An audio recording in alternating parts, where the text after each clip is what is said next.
자, 안녕하세요. 한 주 동안, 한 학기가 아니라 한 주 동안 푹 쉬셨나 모르겠습니다. 많이 집에서 있으시니까 많이 힘드시긴 하시죠? 그래도 이참에 공부를 열심히 해야 되겠다라는 동기는 부여가 되어야 됩니다. 자, 일단 잔소리 그만두고 책은 43쪽 9회 모의고사 들어가겠습니다. 자, 이제 천천히 문제 보고, 그 다음에 답 달고, 이런 식으로 하겠습니다. 자, 1번 보시면, 이거는 우리 특별 현금 급여를 물어보고 있어요. 우리 노인장기 요양보험하면 크게 세 가지가 있었었죠. 하나가 이제 시설급여, 또 하나가 재가급여, 그 다음에 특별 현금급여. 크게 세 가지가 있었고요. 이 중에서 우리 특별 현금급여에 대해서는 좀 깊게 들어간 적이 없어서 이걸 한번 문제를 내본 겁니다. 크게 세 개가 있었는데 가족 요양비, 특례 요양비, 그다음에 요양병원 간병비 세 개가 있었고, 문제를 보시면 천재지변을 어쩌저쩌고 하고, 그렇지, 가족 등이 장기 요양을 받아야 하는 자에게 지급되는 급여, 이렇게 돼 있어요. 그러니까 가족 얘기가 나와요. 그러니까 이거는 가족 요양비가 맞죠. 그래서 답은 1번인 거고, 그럼 다른 건 또 뭔데요? 이건 좀 들어가겠습니다.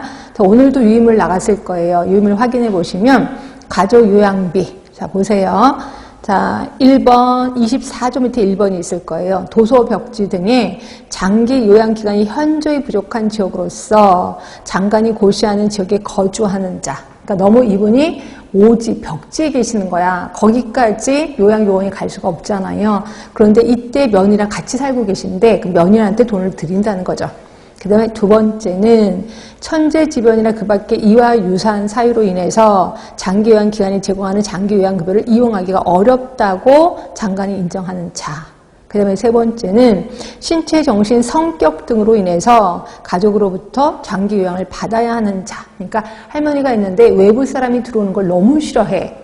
극혐이야. 이럴 때는 어떻게 외부 사람이 요양요원이 가갖고도 다치면 안 되잖아요. 그래서 이럴 때도 돈으로 며느리한테 드리는 거죠. 이게 가족 요양비. 그런데 비해서 특례 요양비는 뭐냐면, 자, 수급자가 장기 요양기간이 아닌 노인 요양시설에서, 우리 장기 요양기간 기억하시나요? 우리 노인복지법에 따르면 노인의료복지 기억하실 겁니다. 노인의료복지가 노인 요양시설, 노인요양시설, 그 다음에 노인요양, 정확하게 노인요양 공동생활가정, 노인요양 공동생활가정. 이게 이제 의료복지였거든요. 그 노인복지법에 따른 의료복지시설이었거든요. 여기 두 군데 중에 한 군데를 들어가셔야 되는 거야. 근데 여기가 아닌 다른 곳에서 지금 요양을 받고 있단 말이에요. 그러면 그분에게 특례 요양비라는 걸 드린다는 거죠.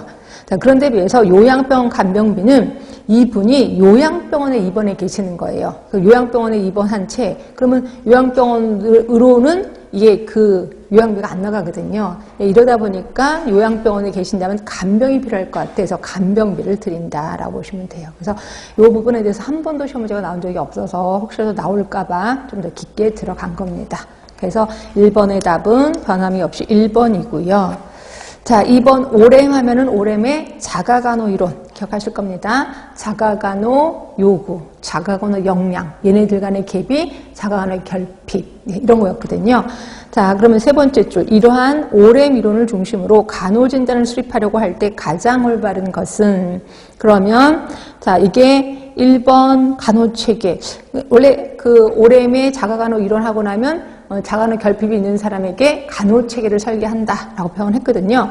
요거를 중심으로 기술을 하는 거냐, 아니면 건강 이탈시에 자가간호 요구를 중심으로 기술을 하는 거냐, 아니면 자가간호 결핍을 중심으로, 또 자가간호 역량을 중심으로 모르셨다면 외워두셔야 돼. 답은 3번이죠. 결핍을 중심으로 진단을 내려야 된다라고 보시면 되고요. 요것도 유인물 잠깐만 볼게요. 자, 유인물 우선순위 설정, 워낙 유명하고 시험 문제 자주 나온 PEARL, 펄 방식, 모두 5개인데 이 중에서 가로놓기 해봤습니다. 맨 앞에 그러니까 BPRS 하고 나서 이게 가능한지 불가능한지를 하기 위해서 펄 방식을 사용한다고 그랬고요. 펄 방식의 P는 적절성이었죠.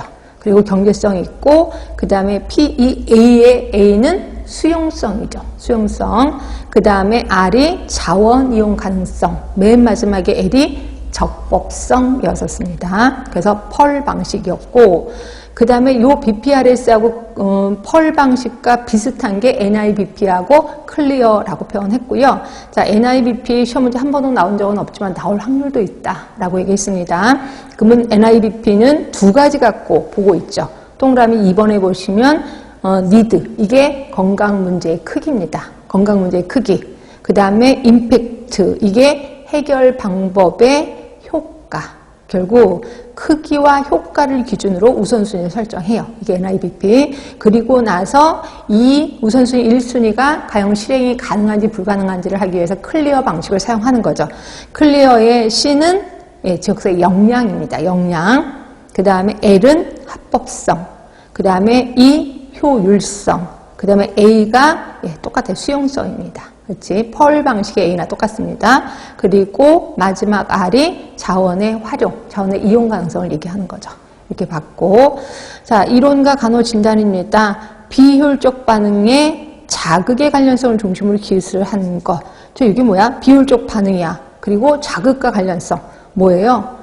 로이의 적응 이론이죠. 로이의 적응 이론을 하면은 반응 같고 효율이다, 비효율적 반응이다. 그리고 자극도 3개 있었던 거 기억하실 겁니다. 하여튼 첫 번째는 로이의 적응 이론을 얘기하는 거고, 자, 두 번째는 자가간호 결핍을 중심으로 이제 간호 진단을 내리는 거는 당연히 오렘의 자가간호 기술을 얘기하는 거죠. 세 번째는 스트레스 원과 방어선 간의 방어선 하면 딱 생각나는 거, 그쵸? 뉴만 거죠. 뉴만의 저정유, 3개의 방어선.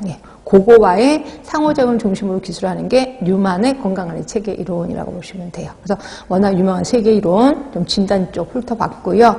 하여튼 2번의 답은 3번이에요.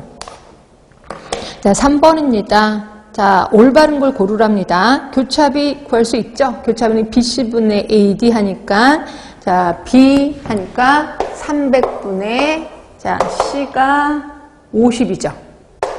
A가 100이고, D가 900. 곱하기.